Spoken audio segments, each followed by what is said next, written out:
kurang daripada 24 jam tadi, seorang lelaki balik rumah, dia jumpa anak bini dia kena tikam, kena bunuh. Bini dia umur 50, anak dia umur 11 tahun tak silap aku. Kejadian berlaku di Penang, Pulau Pinang. Betul lah sekarang ni kan, keadaan sekarang ni kan, nyawa makin tak bernilai. Hari tu kita jumpa tiba-tiba budak meninggal, Zara Karina. Lepas tu baru-baru ni, baru last week, kita dengar cerita pasal seorang budak perempuan sedih bunuh yang di sekolah. Semalam kurang dari 24 jam. Kat rumah sendiri pun tak selamat.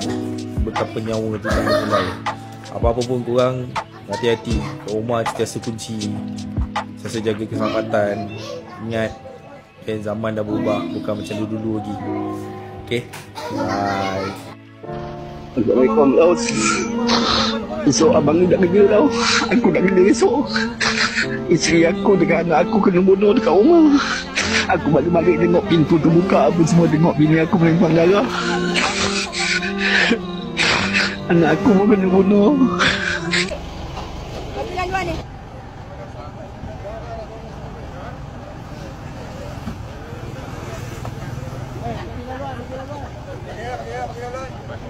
Pakai luar.